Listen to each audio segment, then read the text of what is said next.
Meghan and Harry open up detail about royal life in the public eye.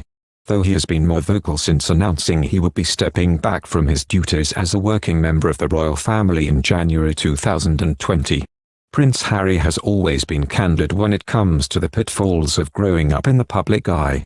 Obviously, it is part of my life.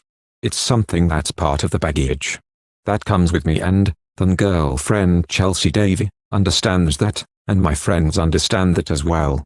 I think it's fair to say that is something that comes with me, but also the lies isn't something that comes with me. That is something that I probably shouldn't be talking about, but it's something that happens. I suppose that is the media in general. There's truth and there's lies. And unfortunately, I can't get the truth across because I don't have my own column in the paper.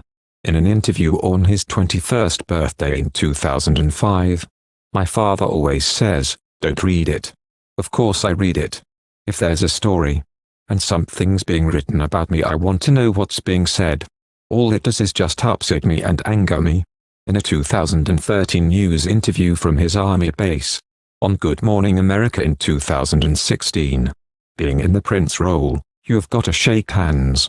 I would choose hugging over shaking hands most of the time, with people that I know, just before anyone gets any ideas. Despite the fact that I always wanted to be Captain Wales treated the same.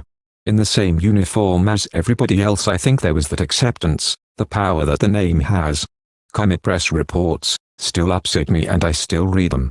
Why? I do not know. But I have to read them just for peace of mind, just to know what they've written. It's not really a case of dealing with it. I don't know if you can deal with it, you just get on with it. In an interview on his 21st birthday in 2005, the decision that I have made for my wife and I to step back is not one I made lightly.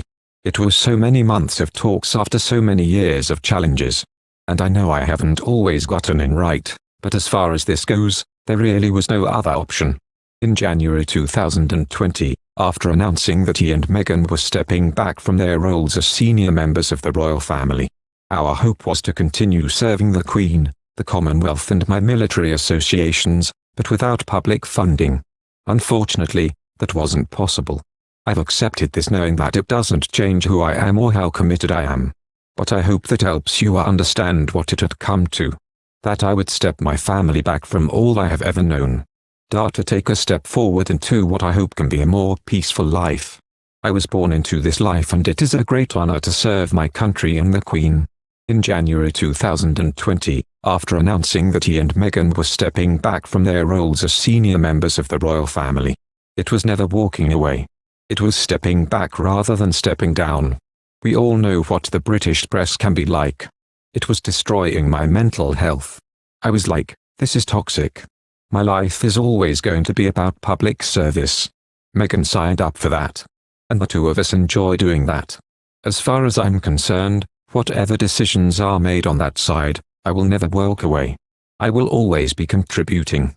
My life is public service, so where I'm in the world, it is going to be the same thing. They don't pretend to be news. It's fictional.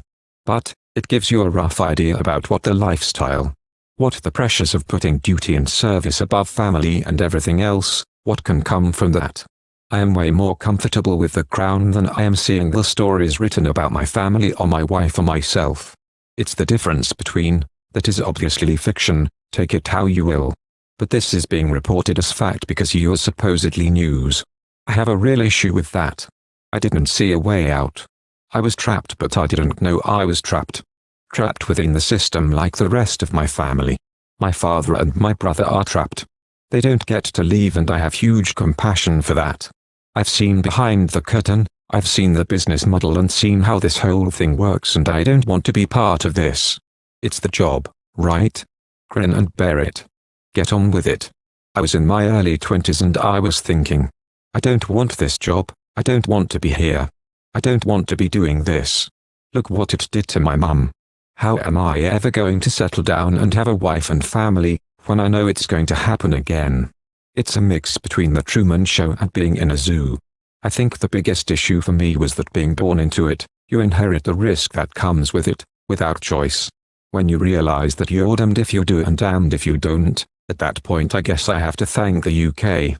press at this point because it got so bad so quickly. Then you have to acknowledge that fear and go, actually, I'm no longer scared of you. I'm no longer scared of doing or saying what you want me to do or say. This is something I was told for many years, it's just the way that it is.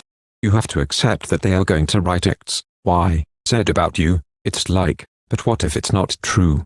And it's like, well, just don't show them that you care, because if you show them that you care, then they are gonna do it more and more and more. It's like, so basically, you're screwed. Like, there's absolutely no way out of this. Once I started doing therapy, suddenly it was like, the bubble was burst. I plucked my head out of the sand and gave it a good shake off, and I was like, you're in this position of privilege, stop complaining and stop thinking you want something different. Make this. Because you can't get out, he explained. How are you going to do these things differently?